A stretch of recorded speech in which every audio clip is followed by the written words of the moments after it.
नमस्कार, मैं मनीषा आप सभी का स्वागत करती हूँ हमारे इस खास प्रोग्राम गुड लक टिप्स में।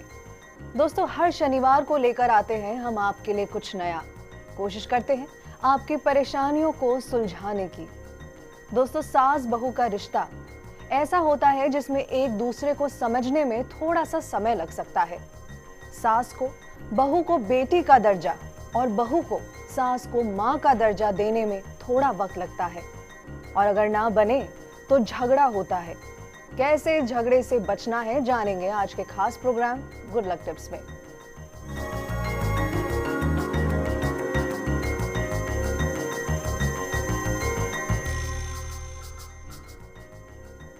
दोस्तों, सास बहू का रिश्ता बहुत नाजुक होता है और इसे सरलता से हैंडल ना किया जाए तो परेशानी उठानी पड़ सकती है, और इसका सीधा असर पड़ता है आपके परिवार के माहौल पर, पति पत्नी के रिश्ते पर। तो कुछ आसान से मंत्र और विधि से आप इस रिश्ते को सुधार सकते हैं, और इसके बारे में विस्तार से जानेंगे आज ज्योतिष आचार्य पंडित मुकेश शास्त्री जी से। सबसे पहले पंडित जी, बहुत बहुत स्वागत है आपका। जय श्री कृष्णा, जय माता की, जय श्री हरि। तो पंडित जी, किस मंत्र से इन झगड़ों से हम मुक्ति पा सकते हैं, सबसे पहले वो जानेंगे आपसे। जी बिल्कुल। गुड लक टिप कार्यक्रम के सभी दर्शकों पर भगवान श्री हरि का, माँ बगलामुखी का आशीर्वाद और कृपा दृष्टि हमेशा बनी रहे, आप सभी का कल्याण हो। तो मित्रों, क्या आए दिन आपके घर में सास और बहू के बीच में तू मैं बनी रहती है? क्या आपका दाम्पत्य जीवन बहुत ज़्यादा दुखमय हो गया? क्या आए दिन आपके घर में पति पत्नी के बीच में भी बहुत ज़्यादा कलह कलेश का वातावरण बना रहता है? क्या घर की हर छोटी बात, चाहे वो सास बहू में हो, चाहे वो पति पत्नी में हो, तू मैं में बदल जाती है? यदि हाँ, तो मित्रों, कैसे दूर करें रोजाना होती सास बहू के बीच की तू मैं को, किच किच को? कैसे दूर करें रोजाना होती पति पत्नी के बीच के कलह कलेश को?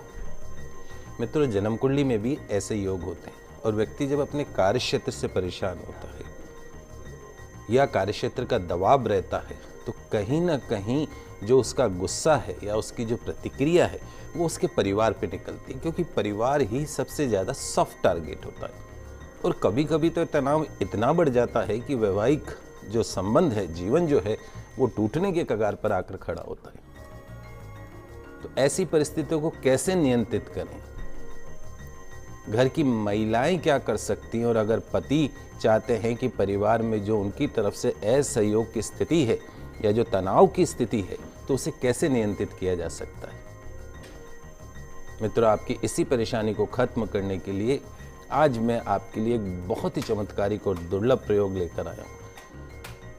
आप इस प्रयोग को लगातार 40 दिन तक करिए। मेरा दावा है कि यदि आप इस प्रयोग में जो मैं मंत्र बताऊंगा और जो विधि बताऊंगा उसकी यदि साधना कर ले, तो निश्चित तौर पर कुछ ही दिनों में आपको आपके घर में बहुत ही चमत्कारिक परिणाम देखने को मिले। यह जो प्रयोग है, कोई भी कर सकता है, पति पत्नी कर सकते हैं, सास बहू कर सकता है, कोई भी इसे कर सकता है। अपने घर के जो परिवार के जो वातावरण है, जो बिगड़ा हुआ जो वातावरण है, उसको संभालने के लिए कोई भी इसे कर सकता है। आपस में हो रहे कलह कलेश को खत्म करने के लिए कोई भी इसको कर सकता है। होता क्या है, आज के समय में जनरली जो एक चीज़ हो गई है, महिलाओं के अंदर, विशेषकर सास हो या बहू हो, एक असुरक्षा की भावना उनके मन में घर कर जाती है। सास सोचती है कि मेरा बेटा मुझसे दूर जा रहा है, पत्नी सोचती है कि पति का मेरे पे पूरा अधिकार है, पति मुझे टाइम नहीं देता है। तो कहीं ना कहीं जो मन के जो विचार हैं वो ही झगड़े का कारण बन जाते हैं। वास्तु दोष यदि आपके घर में है तो भी आपके घर में सास बहू के बीच में अक्सर झगड़े होते दिखेंगे, या पति पत्नी के बीच में अक्सर झगड़े होते दिखेंगे। तो आज मैं बहुत सारी चीज़ें आपको बता रहा हूँ।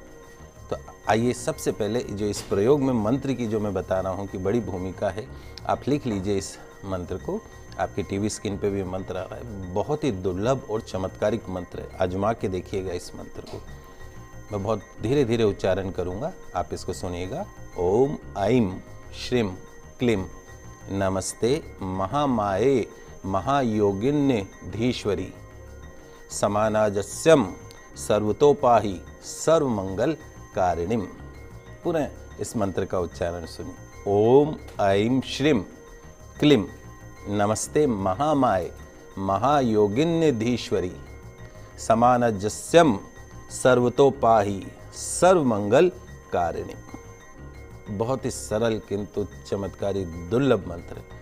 कोई भी इसे कर सकता है, सास बहू पति पत्नी कोई भी इस मंत्र का जाप कर सकता है। जी पंडित जी, तो आपसे सबसे पहले इसकी विधि भी जानना चाहेंगे, इस मंत्र की विधि का। जी बिल्कुल, निश्चित तौर पे आइए इस महामंत्र के जाप की सही विधि को भी जान लेते हैं कि कैसे इसको करना है। आपको करना यह है कि किसी भी शुक्ल पक्ष, ये ध्यान रखिएगा, कोई मास कोई भी हो, लेकिन पक्ष जो है वो शुक्ल पक्ष होना चाहिए, या तो उसका गुरुवार हो या उसकी अष्टमी तिथि हो। गुरुवार या अष्टमी तिथि के दिन प्रातःकाल स्नान आदि से निवृत्त होकर संध्या समय में, ये जो अनुष्ठान है, जो पूजा है, ये सुबह के समय नहीं होनी है। ये जो पूजा होनी है वो संध्या समय में, गोधूली वेला में जिसको हम कहते हैं। तो संध्या समय अर्थात शाम के समय लाल अथवा पीले वस्त्र धारण करके अपना जो पूजा कक्ष है आपका, वहाँ पर कोई भी लाल या पीले आसन के ऊपर पश्चिम दिशा की तरफ मुख करके बैठना है। ये भी आपको नोट करने की बात है कि जो आपका मुख होना चाहिए वो पूरब या उत्तर, जनरली जो हम पूजा करते हैं पूरब या उत्तर दिशा में देखते हुए करते हैं, लेकिन जब आप इस प्रयोग को करेंगे, इस मंत्र का जाप आप करेंगे, तो आपका जो मुख होना चाहिए, फेस जो होना चाहिए, वो आपका पश्चिम दिशा में, वेस्ट फेस करके आपको बैठना है। आचमन और प्राणायाम करें। और अब आप अपने सामने एक चौकी अथवा बाजोट की स्थापना कर लीजिए। लकड़ी की जो बाजोट होती है उसकी अपने सामने स्थापना कर लीजिए। उस बाजोट पे एक लाल अथवा पीला वस्त्र उसके ऊपर बिछा दीजिए। तत्पश्चात में उस वस्त्र के ठीक मध्य में हल्दी से, अपनी जो पिसी हुई हल्दी होती है उसको घोल के जल के अंदर या गंगा जल के अंदर उसको घोल के, उस हल्दी से उस चौकी के ऊपर जो हमने वस्त्र बिछाया है उसके ऊपर स्वस्तिक का चिन्ह बना दीजिए। फिर एक मुट्ठी हरिद्रा से ही, हल्दी से रंगे हुए जो पीले चावल जैसे हो जाते हैं, उसके एक मुट्ठी में लेके उसकी जो ढेरी है वो स्वस्तिक के ऊपर स्थापित कर दीजिए। अब क्या करना है आपको, एक तांबा अथवा कोई स्टील का कलश लेकर उसमें शुद्ध देशी घी भरना है। शुद्ध देशी घी भरकर जो हमने चावलों की ढेरी जो बाजोट पे स्थापित कर रही है उस कलश को वहाँ पे स्थापित कर दीजिए। और कलश के मुख पर एक तांबे की प्लेट रख दीजिए, ताम्र पात्र से उसको ढक दीजिए। और अब जो विशेष जो मैं बात बता रहा हूँ वो सुनिएगा ध्यान से कि आपने ताम्र प्लेट रख दी। अब उस ताम्र प्लेट पर, तांबे की प्लेट के ऊपर 2 सोने की अंगूठी, क्या 2 सोने की अंगूठी और कुछ साबुत हल्दी की गांठें आप उसको प्लेट में रखनी है। अब आपको माँ भगवती की एक सुंदर प्रतिमा को चौकी के ऊपर स्थापित करना है। कोई तस्वीर हो, मनमोहक तस्वीर हो माता रानी की, उसको स्थापित कर दीजिए। अब माँ भगवती का, माँ दुर्गा का विधिवत आपको पूजा का और मंत्र जाप का संकल्प करना है। कोई भी पूजा बगैर संकल्प के पूरी नहीं मानी जाती। तो हाथ में जल चावल रोली मोली लेके संकल्प करें कि मैं इस कार्य के लिए पूजा कर रही हूँ और अब सफलता प्रदान करें। अब आपको माँ भगवती की षोडश उपचार पूजा करनी है। लाल पीले पुष्प अर्पण करने, धूप दीप नैवेद्य, पान सुपारी नारियल, श्रृंगार का सामान, माता की चुनरी माता रानी को अर्पण करनी है। तो माँ भगवती से अपने घर में सुख शांति और पूर्ण वैवाहिक सुख की प्रार्थना करनी है। अब आपको करना जो है वो विशेष, बहुत ध्यान से सुनिएगा। 108 गुलाब आपको अपने साथ में रखने, इस पूजा से पहले एकत्र करके रखिएगा 108 गुलाब के पुष्प। अब जो मैंने आपको मंत्र बताया है, 108 गुलाब के जो पुष्प हैं उनमें से लेकर एक एक मंत्र का जाप करते हुए, एक मंत्र का जाप किया हाथ में पुष्प को लेके और माँ भगवती के चरणों में अर्पण कर दिया। फिर एक मंत्र का जाप किया, फिर माँ भगवती के चरणों में उसको अर्पण कर दिया। तो इस प्रकार 108 पुष्प 108 बार मंत्र का जाप करते हुए माता रानी के चरणों में आपको अर्पण करना है। अंत में आपको माँ की आरती करनी है, पुष्पांजलि करनी, क्षमा प्रार्थना करनी और अपनी मनोकामना पूर्ण करने की प्रार्थना करनी है। अपने घर में सुख शांति की प्रार्थना करनी है, पूर्ण दाम्पत्य सुख की प्रार्थना करनी है। पूर्ण रूप से सास बहू के जो रिश्ते हैं, बड़े नाजुक रिश्ते हैं, उनमें एक सुखद माहौल बना रहे, इसकी प्रार्थना करनी है। तो लगातार 40 दिन तक यदि आप इस तरीके से माँ की पूजा करते हैं, अर्चना करते हैं, मंत्र का जाप करते हैं, तो निश्चित तौर पर कुछ ही दिनों में आपको बहुत ही चमत्कारिक परिणाम देखने को मिलेंगे। घर में जो होती सास बहू की जो चिक चिक है, बेडरूम में होती जो पति पत्नी के बीच की तू तू मैं है, निश्चित तौर पे सुंदर, सुखद, प्रेमपूर्ण संबंधों में बदल सकती है और रिश्तों में आपको बहुत ही सुखद परिवर्तन देखने को मिल सकता है। जी पंडित जी, क्या कोई विशेष सावधानी रखनी है हमारे दर्शकों को इस विधि को करते समय, वो भी आपसे जानना चाहेंगे? जी बिल्कुल, कुछ विशेष सावधानियां भी हैं जो मैं आपको बता देता हूँ। करना क्या है, आपको इस मंत्र का जो जाप है वो लाल चंदन की माला से करना है। ध्यान रखिएगा, लाल चंदन की माला मार्केट में पूजा सामग्री की दुकान पे मिल जाती है, वहाँ से एक लेके इस माला से करिए। और माला नहीं भी हो तो चूंकि 108 पुष्प है, एक पुष्प आप अर्पण करते जा रहे तो माला की भी जरूरत नहीं है। लाल या पीले वस्त्र पहनकर इस मंत्र का जाप करना है। पश्चिम दिशा की तरफ मुख करके बैठना है आपको, वो मैंने आपको बता ही दिया शुरुआत में। 40 दिन बाद जब ये अनुष्ठान आपका पूरा हो जाए, उसके बाद जो आपके तांबे के कलश में जो घी जो हमने भर के रखा था, उस घी को अपने घर में प्रसाद के रूप में खाने के काम में लेना है। 40 दिन में वो जो घी है वो अमृत रूपी प्रसाद हो गया। और जब आप इस अमृत रूपी प्रसाद जो घी है उसको खाते हैं तो निश्चित तौर पे आपका जो मन होगा वो शुद्ध होगा। और मन में जो असुरक्षा की भावना है, वो चाहे सास में हो, चाहे बहू में हो, चाहे पति में हो, चाहे पत्नी में हो, वो असुरक्षा की भावना खत्म होती है। प्रेम बढ़ता है, विश्वास बढ़ता है। उस घी के अंदर जो है वो अमृत का वास हो जाता है। सोने की जो 2 अंगूठी हमने जो पूजा में रखी थी ताम्र प्लेट में, वो एक जो अंगूठी है वो एक आपको स्वयं को पहन लेनी है, अर्थात एक सास को पहननी है और सासू माँ को आप अपने हाथ से पहनाएं अगर बहू ये कर रही है। और सास अगर कर रही है तो अब बहू को अपने हाथ से एक अंगूठी पहना दे और दूसरी जो अंगूठी है वो स्वयं पहन ले। तो आपकी तरफ से अंगूठी का गिफ्ट मांगकर आपकी सासू माँ तो वैसे ही आपसे प्रसन्न हो जाएंगी। और यदि पति पत्नी के बीच के मतभेद को खत्म करना है तो एक अंगूठी पति और एक अंगूठी जो पत्नी है वो धारण कर ले, एक दूसरे को गिफ्ट करें अंगूठी। ये एक सोना एक ऐसी चीज़ है कि जब गिफ्ट करते हैं तो अच्छी अच्छी कड़वाहट भी प्यार में बदल जाती है। कभी पत्नी रूठ जाए, सास रूठ जाए, बहू रूठ जाए तो एक सोने की अंगूठी या सोने का कोई उपहार उससे गिफ्ट कर दीजिए। देखिए बिल्कुल मन जो मैला होता है वो बिल्कुल साफ सुंदर गंगा जल जैसा हो जाता है। तो बहुत ही सुंदर और चमत्कारिक प्रयोग आज मैं आपको बताया है, मैंने आपको आजमा के देखिएगा और मुझे भी बताइएगा कि ये प्रयोग आपको आजमाने के बाद में कैसा लगा। पंडित जी, इस लड़ाई से बचने के लिए क्या कोई विशेष वास्तु उपाय भी हैं? वो भी हम आपसे अब जानना चाहेंगे। जी बिल्कुल, आपके घर के जैसे मैंने आपको कहा कि वास्तु दोष भी बहुत विशेष महत्व रखता है। तो क्या आपके घर में जो पति पत्नी के बीच में बहुत ज़्यादा कलह कलेश होती है, सास बहू के बीच में जो तू में अक्सर बनी रहती है, तो मित्रों इसके पीछे आपके घर का, आपके बेडरूम का वास्तु दोष भी आपके संबंधों में दरार का कारण बनता है। आपके घर की नकारात्मकता, आपके बेडरूम की नकारात्मकता आपके सभी संबंधों को बहुत ज़्यादा प्रभावित करती है। तो आपके वैवाहिक जीवन की सुख शांति के लिए, आपके घर की सुख शांति के लिए, आपके बेडरूम की नकारात्मकता को दूर करने के लिए वास्तुशास्त्र का एक बहुत ही चमत्कारिक प्रयोग आज मैं आपको बता रहा हूँ। इस प्रयोग में वास्तु दीप की बहुत चमत्कारी भूमिका मैं पहले भी बता चुका हूँ, आज पुनः इस बता रहा हूँ। तो आइए जानते हैं इस चमत्कारिक वास्तु दीप के प्रयोग को। आपको करना क्या है, कांच अथवा चीनी मिट्टी का एक बड़ा बाउल, कटोरा लगभग 5-6 इंच व्यास वाला जो हो, एक गोल कटोरा, सुंदर कटोरा ले लें और उस चीनी मिट्टी का ये कांच के बने कटोरे के अंदर आधे से ज़्यादा उसमें कुछ पानी भर दीजिए। अब इसमें आपको क्या करना है, कांच का गिलास, ये तो कटोरा हो गया, एक कांच का गिलास उसमें उल्टा करके रख दीजिए। तो जो खुला हुआ मुंह है वो तो नीचे आ जाएगा और जो नीचे का तला होता है वो ऊपर आ जाएगा। इस प्रकार उस कांच के गिलास को रख दे कि वो एक छोटे दीपक के लिए स्टैंड का काम करे।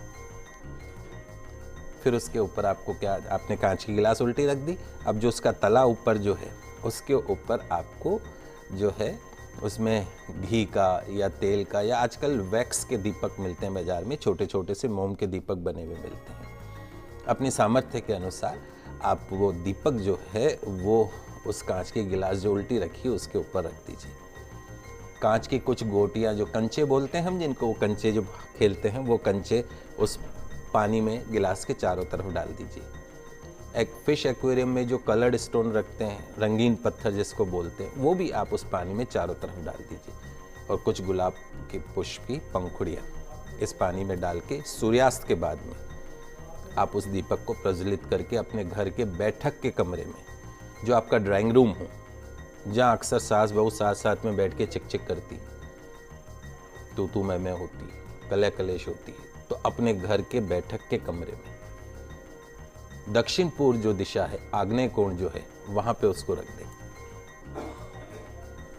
और यदि इस क्षेत्र में रखने में कुछ असुविधा लग रही हो तो वैकल्पिक स्थान के रूप में आप इसे दक्षिण दिशा में भी रख सकते हैं। और यदि पति पत्नी के बीच में बहुत ज्यादा कलह कलेश है तो आप इस वास्तु दीप को बेडरूम के, आपका जो बेडरूम है उस बेडरूम के आग्नेय कोण में यानी पूर्व दक्षिण के कोण में रख सकते हैं या दक्षिण दिशा में रख सकते हैं। तो इस वास्तु दीप के प्रयोग के द्वारा आपके जो है वो घर परिवार से, वैवाहिक जीवन से नकारात्मकता दूर होती। उस दीपक को जला दीजिए, जितनी देर वो दीपक जलेगा उसको जलने दीजिए। सुबह उठ के उस जल का, जो उस बाउल में जो जल था, उस जल का छिड़काव आपको चारों तरफ अपने घर के अंदर कर देना है। अपने बेडरूम में, ड्राइंग रूम में, हर जगह उसका छिड़काव करके उस जल को फेंक दीजिए। अगले दिन नया जल भर के रखिए। निश्चित तौर पे आपके घर में सकारात्मकता बनी रहती है, जो कि शांतिपूर्ण, सुखी और आपके समृद्ध जीवन में बहुत ज़्यादा मददगार साबित हो सकती है। तो प्रतिदिन सूर्यास्त के बाद में जलाए जाने वाले इस दीपक को आप सोने के पूर्व बंद भी कर सकते हैं। कटोरा आपको रात भर वहीं रखना और बेडरूम के चारों कोनों में, घर के चारों कोनों में, है ना, उस पूरे जल को आपको छिड़कना है। ये मैं आपको बता ही चुका हूँ। तो इस तरीके से यदि आप इस प्रयोग को करते तो निश्चित तौर पे आपकी घर की सारी नकारात्मकता बाहर चली जाती। आप इस प्रयोग को करके देखिएगा और मुझे भी इसका परिणाम बताइएगा, क्योंकि ये बगैर खर्चे का उपाय है।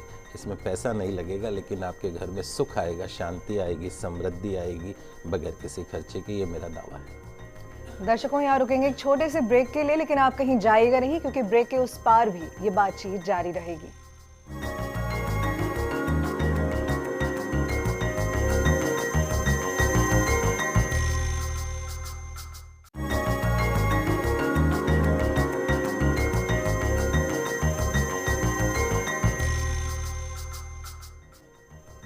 ब्रेक के बाद आप सभी का फिर से स्वागत है।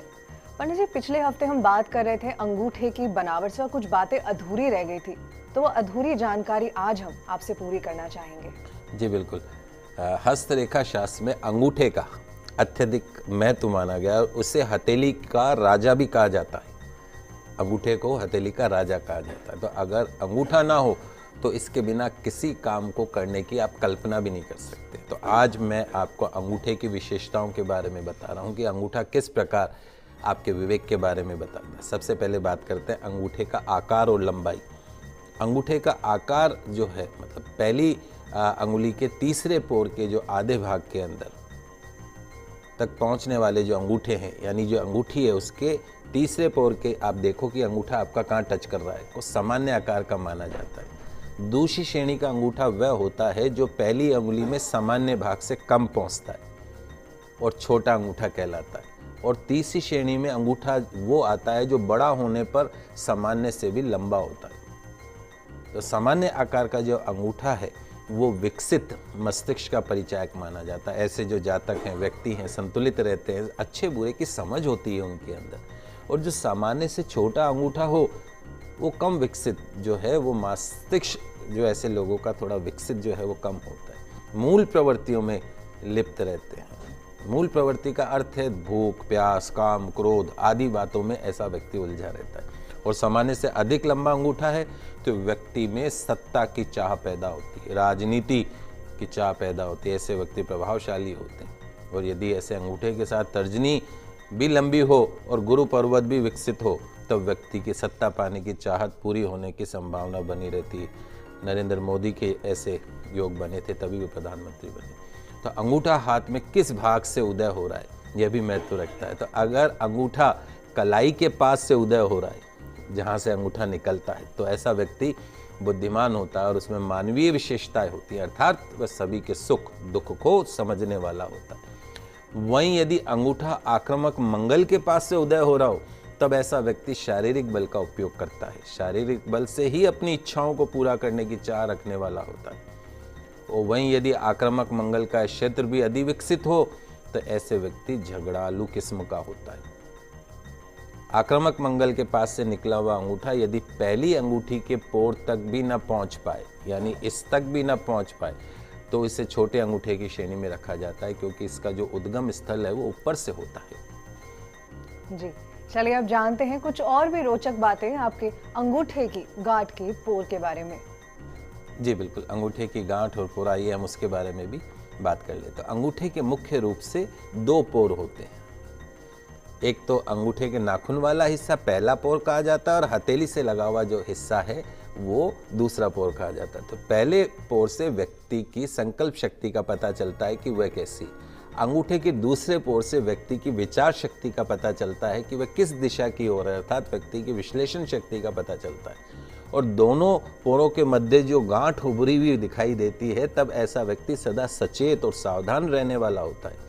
वहीं यदि दोनों पोरों के मध्य की ये गांठ मुलायम हो तो ऐसा व्यक्ति लापरवाह हो सकता है। सावधानी रहने की इनमें थोड़ी सी कमी रहती है। वहीं पहला पोर जो ऊपर वाला पोर है दूसरे से बड़ा होता है, तो ऐसा व्यक्ति जल्दबाजी में उतावलेपन वाले काम करता है। कोई काम करने से पूर्व सोच विचार नहीं करता है। संकल्प शक्ति को प्रभावी माना गया, तभी ऐसे काम करता है। दूसरा पोर यदि पहले से अधिक लंबा हो, इस नीचे वाले से ऊपर वाला, तो ऐसा व्यक्ति सोचता ज़्यादा और काम कम करता है। अंगूठे के दोनों पोर यदि बराबर हों तो व्यक्ति की कर्म शक्ति व चिंतन शक्ति में संतुलन बना रहता है। जो सोचता है उसे करता भी। लंबे अंगूठे वाले व्यक्ति की संकल्प शक्ति किसी भी व्यक्ति के लिए हानिकारक नहीं होती। छोटे अंगूठे वाले व्यक्ति में मानवता का जो भाव वह कम होता है। ऐसे व्यक्ति केवल अपने लिए सोच सकते हैं, दूसरों से उसे कोई मतलब नहीं रहता। वहीं यदि छोटे अंगूठे का दूसरा पोर लंबा हो तब ऐसा व्यक्ति जो है वो आलसी स्वभाव का होता है। मस्तिष्क से सोचता कम है और ना ही कुछ काम करने की योग्यता रखता है। किसी भी हाथ को देख करके आपके आने वाले समय के बारे में भी बताया जा सकता है पंडित जी। तो ऐसे में अंगूठे से व्यक्ति का व्यक्तित्व या हम कहें कि आने वाला भविष्य हम कैसे पता कर सकते हैं? जी बिल्कुल, जैसे सबसे पहले हम अंगूठे के सिरे से इस विषय को आरंभ करते हैं। यदि अंगूठे का जो सिरा है, अर्थात आगे का जो भाग है वो भरा हुआ हो, तब ऐसे व्यक्ति उत्साही व आत्मविश्वासी होते हैं, मनोबल ऊंचा रहता है। यदि अंगूठे का पहला पोर गदा जैसा मोटा हो तब ऐसा व्यक्ति हिंसक प्रवृत्ति का होता है और उसे जरा जरा सी बात पे भड़क उठता है। वहीं पहला पोर यदि पतवार की तरह सीधा सपाट हो तो ऐसा व्यक्ति जिद्दी प्रवृत्ति का होता है। पहला हिस्सा, पहला पोर चौकोर होने पर व्यक्ति में शासन करने की योग्यता बहुत अच्छी होती है, अच्छा शासक बन सकता है। वहीं यदि अंगूठे का सिरा नुकीला हो तो व्यक्ति में संकल्प शक्ति की कमी होती है। अंगूठे का दूसरा पोर बीच में से पतला होने पर व्यक्ति बात करने में हिचकता है, किसी से भी खुलकर बात नहीं करता, हिम्मत नहीं जुटा पाता। वहीं यदि दूसरा पोर मध्य में पतला होने पर व्यक्ति के काम में कला नजर आती। आर्टिस्ट जो भी काम करता है उसे कलात्मक रूप से करता है। वहीं यदि अंगूठे का जो दूसरा पोर है वो मोटा हो तो व्यक्ति को भय नहीं लगता, भय मुक्त होता है, लेकिन उसके काम जो है सफाई से नहीं होते, अजीब तरह के उसका व्यवहार रहता है। अंगूठे से तर्जनी के मध्य का अंतर का विश्लेषण वो भी अपन जान लेते हैं। ये जो दोनों अंगूठी, तो इस भाग में हम अंगूठे से तर्जनी तक के अंतर को समझने का प्रयास करेंगे। यदि चारों उंगलियों को मिलाकर फैलाया जाए तब अंगूठा अलग हो जाता है। जब ये अंगूठा अलग होकर 90 डिग्री का कोण बना दे तब व्यक्ति के स्वभाव में संतुलन दिखाई देता है। ऐसे जो व्यक्ति की जो सोच है, जो विचार है, उसमें संतुलन बना रहता है। यदि हाथ को फैलाने पर अंगुली और अंगूठे के मध्य 90 अंश से 90 डिग्री से कम का कोण बनता हो, लगभग इधर आता हो, तो व्यक्ति रूढ़िवादी होता है, परंपरावादी होता है और अपनी परंपराओं से प्रेम करने वाला होता है। वहीं यदि हाथ को 90 डिग्री से फैलाने से अधिक का कोण बनता हो, यानी अंगूठा और नीचे झुक जाए, तो ऐसे जो व्यक्ति है वो मनमानी करने वाले होते हैं, किसी की सुनते नहीं, निरंकुश शासक की तरह उनका व्यवहार होता है। तो दर्शकों, उम्मीद करते हैं कि आपको हमारा ये प्रोग्राम काफ़ी पसंद आया होगा। पंडित जी स्टूडियो में आने के लिए और इतनी अच्छी जानकारी हमारे दर्शकों तक पहुंचाने के लिए आपका बहुत बहुत धन्यवाद।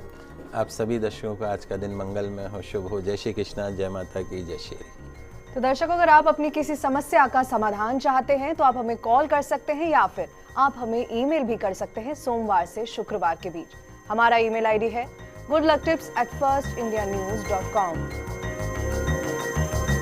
सोमवार को आपसे फिर मिलेंगे, तब तक के लिए हमें दीजिए इजाजत। खुश रहिए और अपना ख्याल जरूर रखिएगा। नमस्कार।